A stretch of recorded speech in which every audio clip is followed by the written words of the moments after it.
नमस्कार विद्यार्थियों, मैं ललित कुमार आप सभी का स्वागत करता हूं आपके अपने YouTube चैनल प्रतीक क्लासेस पे। तो जैसा कि मैंने आपको बोला था कि इस पर हम आपको इंग्लिश के वीडियोस प्रोवाइड करेंगे इस चैनल पे, लैंग्वेज के, और इसके साथ साथ में हम आपको कोई रिसेंट जानकारी अगर होगी एग्ज़ाम की तो वो भी मैं आपको इस पर साझा करूँगा। जैसा कि मैंने आपको बताया था, आज एक बार फिर एक नई शुरुआत के साथ मैं आपको बताया दे रहा हूँ कि इंग्लिश को सीखने का तरीका सबसे बेहतर ये है कि आप इसको सब्जेक्ट ना समझकर केवल एक लैंग्वेज समझें, यानी क्या समझें, एक भाषा। मैंने कहा था भाषा की शुरुआत किससे होगी? शब्द से होगी। तो सबसे ज़्यादा हमें किस पे ध्यान देने की ज़रूरत है? वर्ड्स पे बच्चों। तो आज हम लोग पहली चीज़ तो हम ये बात करेंगे कि इंग्लिश में जो लैंग्वेज पार्ट है उसको हम कितने पार्ट में डिवाइड कर दें। तो पहला पार्ट आप डिवाइड कर सकते हैं, जो आज हम लोग पढ़ेंगे भी, इसका एक ओवरव्यू लेंगे आज, फिर इसकी प्रॉपर क्लास जो है 1 बाय 1 आपको मिलती रहेगी। वोकैबुलरी पार्ट हो गया,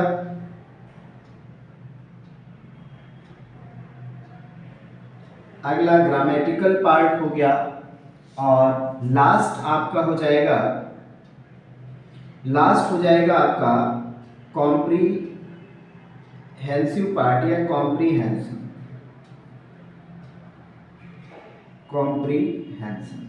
अब देखिए, यानी इन 3 पार्ट्स में आप इसको डिवाइड करेंगे तो आपको पढ़ने में बहुत आसानी रहेगी। इसके आपके पास 4 पार्ट्स होंगे, आपको मैं सिलेबस शेयर कर दूंगा आपको। तो ये 4 पार्ट में होगा, आप इसमें synonym, antonyms, one word substitution, idioms and phrases, hard words और होमोफोन्स। ग्रामर में हम क्या रखेंगे? जितना भी हमारा है, टेंसेस हो गया, पार्ट ऑफ स्पीच हो गया, फिल इन द ब्लैंक्स हो गया, active passive, direct indirect, sentence improvement, para jumble, सारा कुछ इसमें। कॉम्प्रिहेंशन में हम लोग पैसेज को रखेंगे, पैसेज को सॉल्व करेंगे, प्लस हम लोग इसके साथ साथ में क्लोज टेस्ट को करेंगे, ठीक है ना।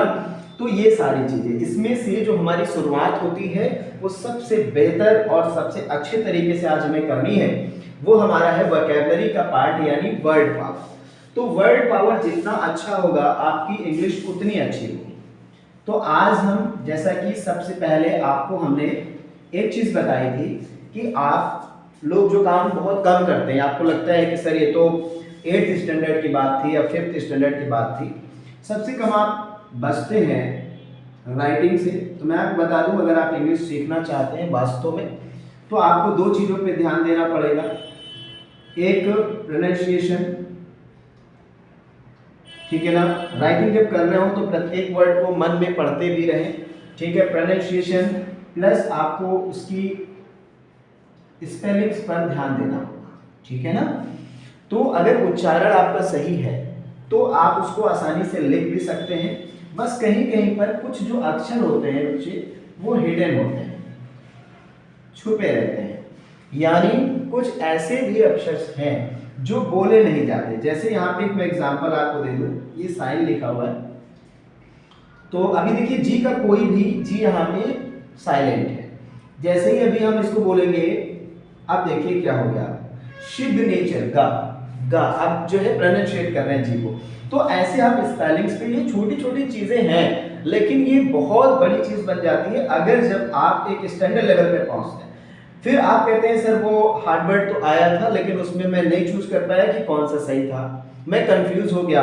तो आप जब पढ़ाई करें तो ट्रांसपेरेंसी के साथ करें कि ये चीज है मतलब मुझे क्लियर है, दूसरी नहीं है मतलब नहीं। तो इस तरीके से, तो यहाँ पर सबसे ज्यादा हम वर्ड्स को पढ़ने का तरीका, पढ़ने का जो प्रोनाउंसिएशन का सलीका है, उसको हमें ज्यादा सीखना है पहले। क्योंकि अगर हम बोल ही गलत रहे हैं मन में या कुछ भी, तो हम गलत लिख भी सकते हैं, ठीक है ना। तो ये चीज आप जरूर करें। जो हमारे बच्चे कंपटीशन की तैयारी करते हैं, कोई अच्छी तैयारी कर रहे हैं, जो आपको लगता है कि सर वहाँ पे इंग्लिश बहुत हाई लेवल की है, जैसे मैं आपको बताना चाहूँगा एनडीए, सीडीएस, बैंक पीओ, ऐसे जो स्टूडेंट्स हैं उनसे हमारा कहना है कि एक द हिंदू, ठीक है, या टाइम्स ऑफ इंडिया, तो जो भी आपको लगे एक ऐसा अखबार ले लें। सबसे दमदार चीज उसमें एडिटोरियल होता है, तो आप जो है उसको पढ़ें। जहाँ पे संपादक ने या किसी अन्य राइटर ने कोई चीज़ लिखी है तो वहाँ पे इंग्लिश की बहुत अच्छे अच्छे वर्ड्स होते हैं। और इसका एक जो है फेयर कॉपी बना लें, किस नाम से, जो बच्चे इसमें पढ़ रहे हैं वो जरूर बना लेंगे, ठीक है ना, वर्ड पावर के नाम से। किससे? Word power. कितने पार्ट? 4 पार्ट। कौन कौन से पार्ट? सबसे पहले उसी कॉपी में सिनोनिम्स प्लस पहला पार्ट ये हो जाएगा, ठीक है ना। दूसरा वन वर्ड सब्स्टिट्यूशंस, ठीक है ना। तीसरा idioms एंड फ्रेजेस। नेक्स्ट हो जाएगा हार्ड वर्ड्स और होमोफोन्स। एंड कर दीजिए। अब पहले इनका मतलब समझ लो।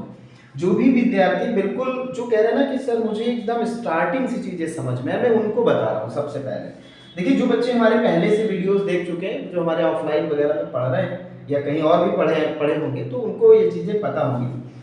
पर मैं उनको नहीं बता रहा हूँ, जो बच्चे हमारे एकदम बेस से आज इस वीडियो से शुरुआत करके अपने इंग्लिश को मजबूत करना चाहते हैं, तो यहाँ पे आप देखेंगे सिनोनिम्स एंड एंटोनिम्स। इसके अन्य नाम भी हो सकते हैं, कहीं पे बोल देगा आपको similar and opposite words. Similar and opposite words, एक तो ये हो गया। तो या the most express, most similar, इस तरीके से बोलेगा तो सिनोनिम्स। पर आप एक चीज ध्यान रखिएगा, हम लोग 10th में 12th में क्या करते हैं कि इसको पढ़ते हैं, सिनोनिम एंटोनिम्स दोनों को याद करते हैं। तो आप रटिए नहीं, यहाँ पे राइट ज्यादा करिए, लिखिए। एक रफ कॉपी में जब कोई वर्ड आप करना शुरू करें तो उससे रिलेटेड जितने सिनोनिम्स हैं वो सारे आप वहां पे मेंशन करें। अभी मैं तरीका बताऊंगा कैसे। देखिए, तो सिनोनिम्स प्लस एंटोनिम्स को कुछ लोग टारगेट करते हैं कि सर मुझे 20 वर्ड याद करना है। तरीका ठीक है, 20 के हिसाब से आप महीने भर में 600 वर्ड याद कर लेंगे। लेकिन वो 600 वर्ड आपके ब्रेन में स्टेबल है कि नहीं है, उसके लिए आप अगर बार बार उसको लिख करके करेंगे तो आप उसको आसानी से याद कर सकते हैं। तो यहाँ पर आप इस ऑप्शन को जो आप इंटरमीडिएट और हाई स्कूल में करते हैं, इसको आप यहाँ से हटा दीजिए। एंटोनिम्स मत याद करिए। देखिए, यहां पर मैं लिख रहा हूं, आप सभी को दिख रहा होगा, हैप्पीनेस, ठीक है ना। तो एक चीज और होती है जो शायद आपको किसी अध्यापक के द्वारा बताई जाए या आपको पता है तो आप समझ जाएंगे। बहुत सारे बच्चे कहते हैं सर हम वहां जा करके हमने अच्छे से आंसर दिया लेकिन हमारा आंसर गलत हो गया। ये उनके लिए है, उन कैंडिडेट्स के लिए मैं बताना चाहूंगा आपका आंसर कैसे गलत होता है। यहां पर बच्चे काम करता है, एक चीज जो बहुत ज्यादा काम करती है वो आपकी है, वो है फॉर्मेशन। इसको नोट कर लीजिए, बहुत जरूरी है। वर्ड या तो नाउन होता है या तो एडजेक्टिव होता है या तो वर्ब होगा या तो क्या होगा, adverb. Noun, adjective, verb and adverb. तो नाउन अगर कोई वर्ड है तो उसका सिनोनिम्स भी नाउन होगा, एंटोनिम्स भी नाउन होगा। कैसे पहचानेंगे वो मैं आगे चर्चा करता रहूंगा। एडजेक्टिव का सिनोनिम भी एडजेक्टिव होना चाहिए और एंटोनिम्स भी एडजेक्टिव। ये नहीं कि सर वो तो हैप्पी दिखा, मुझे हैप्पीनेस दिखा तो लगभग सेम थे तो मैंने कर दिया, आपका गलत हो जाएगा। हैप्पी इज नॉट हैप्पीनेस, ठीक है ना। तो ये आपको ध्यान रखना है कि अगर आप खुश हैं तो ये एक अलग चीज है, आप आनंदित हो रहे हैं, आप आनंद का अनुभव कर रहे हैं, ये अलग चीज है। पर किसी लड़के का नाम आनंद है तो इस तरीके से आप अलग अलग तरीके से इसको मैं आपको डिस्क्राइब करूंगा, बस अभी आप नोट कर लीजिए। Noun follows noun, adjective follows adjective, verb follows verb and adverb follows adverb. अब हम यहाँ पे बात कर लेते हैं कि जो हैप्पीनेस वर्ड है, अब इसको जो लोग नाउन अच्छे से पढ़े हैं उनको पता है, ये एब्स्ट्रैक्ट नाउन है। कैसा नाउन है? एब्स्ट्रैक्ट नाउन है, यानी ये वर्ड नाउन है। इसका मतलब क्या हो जाएगा? इसका मतलब खुशी या आनंद होगा। चलिए अब हम इसके नीचे लिखते चले जाते हैं। क्या लिखेंगे इसके नीचे? इसके नीचे हम लिख देंगे जॉय, इसके नीचे हमने लिख दिया चीयर्स, इसके नीचे हमने लिख दिया डिलाइट, इसके नीचे अभी वही चल रहा है, आप नीचे जगह नहीं इसलिए मैं ऊपर आ गया, विजुअलाइज, ठीक है ना। इसी प्रकार जोकंड, बहुत सारे वर्ड्स को आप मेंशन कर सकते हैं, ठीक है ना, बहुत सारे वर्ड्स। तो अगर ऐसा आप रटने के बाद अगर ऐसा आप प्रैक्टिस कर रहे हैं डेली उस 20 वर्ड्स पे, मैं वादा करता हूं आपको वर्ड पावर में सिनोनिम एंटोनिम्स के पार्ट में कुछ छूटने वाला नहीं, ठीक है ना। ऐसे हमें करना है। अब आ जाइए वन वर्ड सब्स्टिट्यूशन में। इसका मतलब होता है अनेक शब्दों का एक शब्द। एंटोनिम्स बिल्कुल हटा दीजिए, एंटोनिम्स नहीं करना है। आपको हैप्पीनेस पता है, सैडनेस पता है, वो एक दूसरे के अपोजिट हो जाएगा, doesn't matter. One word substitutions में हम क्या करेंगे, यहां पर आपका अनेक शब्दों का एक शब्द, जैसे a person who cannot afford his debt, मतलब अपने कर्ज को ना अदा कर पाने वाला व्यक्ति इंसॉल्वेंट हो जाएगा। क्या होगा, इंसॉल्वेंट। इंसॉल्वेंट मतलब दिवालिया, एक ऐसा व्यक्ति जो पूरी तरीके से बर्बाद हो गया, अपना कर्ज नहीं दे सकता। तो इस तरीके से आप लाइन को पढ़ें, उसमें जो आपका जो एक वर्ड में आपको आंसर देना तो ये होगा, ठीक है ना। उसके बाद में इडियम्स एंड फ्रेजेस को हम कहावतें एवं मुहावरे, ठीक है ना, जैसे add fuel into the fire, ठीक है। तो ये हो जाएगा मेक द मैटर वर्स्ट। इसका मीनिंग क्या होगा, मेक द मैटर वर्स्ट, यानी किसी भी मामले को बहुत ज्यादा बढ़ा देना, ठीक है।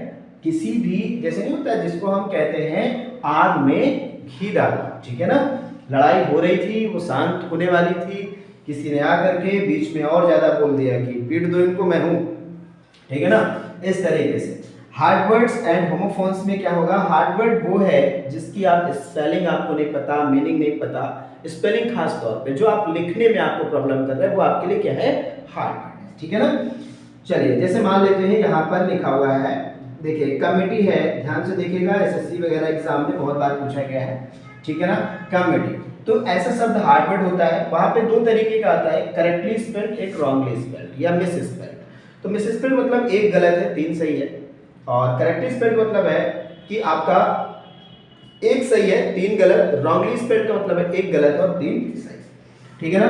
तो यहाँ पर आप जो है मीनिंग भले ना पता हो, आप कोशिश करें कि आपको जो है उसका क्या पता होना चाहिए, आपको उसका पता होना चाहिए कि उस वर्ड जो कमिटी लिखा हुआ है उसका स्पेलिंग क्या है, ठीक है ना। तो अगर उसका स्पेलिंग पता है तो आप आसानी से उसको, ठीक है, कर सकते हैं। ये नंबर एकदम फ्री ऑफ कॉस्ट है एक तरीके से।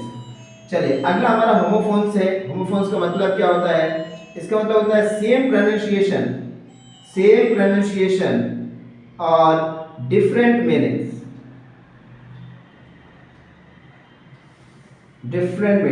ठीक है ना। Same pronunciation different meanings. अभी देखिए कैसे, मैं एक एग्जांपल दूंगा, उसके बाद मैं वीडियो को वाइंड अप कर दूंगा। नेक्स्ट टाइम आपको मैं बताऊंगा कि कैसे आपको शुरुआत करनी है। यहां से आप फेयर कॉपी मेंटेन करके 4 पार्ट बना लीजिए। हार्डवर्ड्स एंड होमोफोन्स में यहां पर फॉर एग्जांपल दिया हुआ है एसेंट और ये एसेंट, ठीक है ना, ये होल हो गया, ये होल हो गया, ठीक है। एक ये संपूर्ण होता है, इसका मतलब छेद होता है। ये एसेंट का मतलब स्वीकृति होता है, इस एसेंट का मतलब ऊपर जाना होता है। तो प्रोनाउंसिएशन सेम है लेकिन मीनिंग अलग है। तो ऐसे अगर आप बढ़िया से प्रिपरेशन करेंगे तो मेरा ये मानना है कि आप आसानी से अपने सिलेबस को भी कवर करेंगे। और मैं इसके बाद में एक चीज बताऊंगा, if you want to speak English, तो जो भी बच्चे हमारे इंग्लिश सीखते हैं वो कहते हैं सर वो spoken is not another way, कोई दूसरा रास्ता नहीं, उसके लिए आप ग्रामर के थ्रू ही गुजरेंगे, और इसके थ्रू जितना अच्छे से गुजरेंगे ना उतना ही आपकी अच्छी हो जाएगी क्या, स्पोकन इंग्लिश। तो उस पर भी मैं बाद में बताऊंगा क्या करना है, कैसे करना है। अभी आप इतना करेंगे, ठीक है ना। Thank you very much.